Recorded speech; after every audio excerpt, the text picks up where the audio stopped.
Good morning. It's Tom again. Another nice day out here. I've been watching a video and I thought it was kind of different. See these guys out here gardening and they're homesteaders. Well, that's what they call themselves. I always find it fascinating. They're out in their gardens barefooted, running around. And, you know, I'll go back to the city or something and they're, what, you running around barefooted? No, I don't. There's too many bugs, ticks, chiggers, and snakes out here to be doing that. There's some stuff out here you don't want to mess with. I'm not interested. That's not even counting the big animals. I mean, we got some. You get those crazy coons. I mean, possums aren't any problem, but they'll still eat your chickens. Well, they don't eat the whole thing. They just eat part of it. They kill it and eat part of it, and then the next night they'll come back if they have a way, and they'll do the same thing over again. Coyotes are nuts. But, yeah, we've got some big stuff. The other day I was driving down the highway out here, and you'll have all the conservation will tell you this isn't, no, they're not around here. They're not around here. But I saw, my neighbor has her 160 acre plus. She's got corn on one side. It's broke by a slough, which is basically water drainage, and another field of corn. So when you're driving down the road, you can look up. You just look right down between the two big paddocks of corn. And I looked and I thought about it. I was like, daggone, man, that's the biggest damn bobcat I think I've ever seen. And I thought, it's kind of a weird looking thing. You know, I never really thought about it. Just let it go. And the next day at work, she says, well, we got a mountain lion in the area. And I was like, you know what? I think I've seen it. I said, I saw a big old bobcat in that slough right between your rows of corn, two big fields of corn. And I said, I just saw it. It was about 65 miles off or 65 yards off the road. And I said, it had a real squatty looking face and the ears were rounded across the top. Bobcats are pointed. Anyway, I said, I really didn't even put it together till you just said that. I said, I know they've always been around here. I've always heard that, and I've heard them. When I was a kid, we'd see tracks, but, they just pass through here like twice a year, and that's it. But I said, I haven't in a while.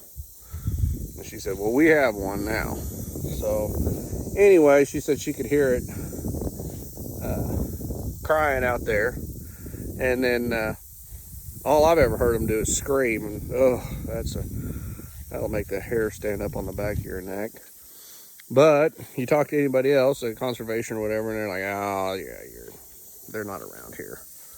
And they're probably right. They're probably not prevalent, but they're here. But thank goodness we don't have bears, I guess. I mean, it could be worse. But anyway, yeah, I was watching these videos. These guys are walking around barefooted in their garden. It just took me off down a rabbit trail. But anyway, I just don't understand that. I don't know. Maybe they think it brings them closer to nature or something. I don't know. And then you get into the whole thing of, well, I want chicken that don't have any hormones in it. Oh, okay, that's cool. That's cool.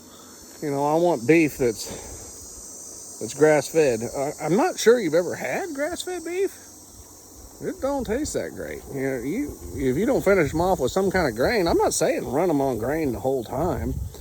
And then they say, well, I don't want them to have they shouldn't have any drugs in their system. Well, yeah, it's not like it's meth. It's you have a 1,000-pound steer sitting out there and it's sick. You have to give it something. You have to give it something. I'm not a professional on this, but you're not going to let that kind of investment die. And it's not a matter of keeping them doped up. I don't think they understand. I talked to somebody here a while back and they said, well, I'm gluten-free. Oh, okay, I guess. Whatever floats your boat. I guess if you're gluten-free, you're gluten-free. Don't eat bread or certain types of bread, whatever. And they said, no, you don't understand.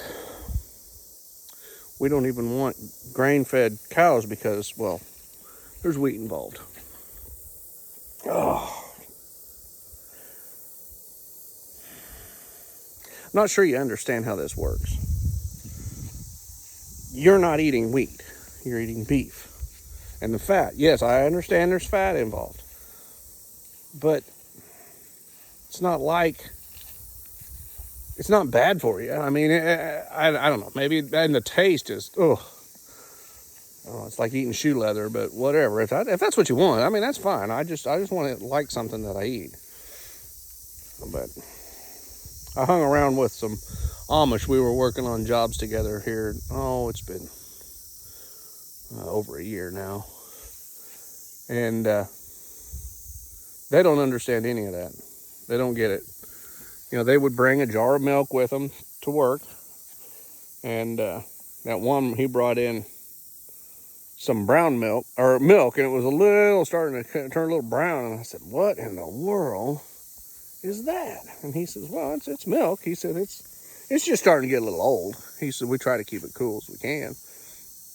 And then I thought, well, okay, you know, they know what they're doing, but they don't understand us. Not like that.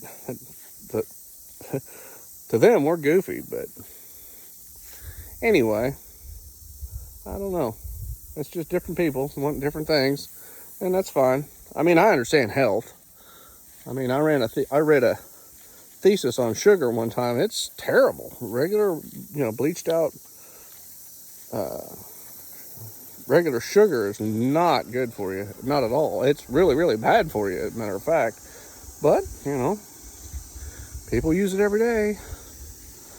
I mean, and then, you've got your artificial sweeteners. How good's that?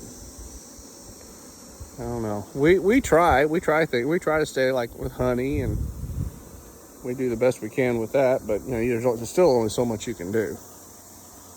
But as far as going all out, full on health nut homesteader, I'm not there. My wife, she's from Southern California, SoCal.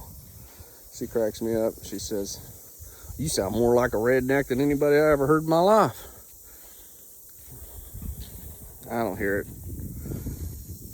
But anyway, that's another story for another day. My wife and I, we found each other perfectly. So, but anyway, I'll leave you with a look at the cows down in the pond.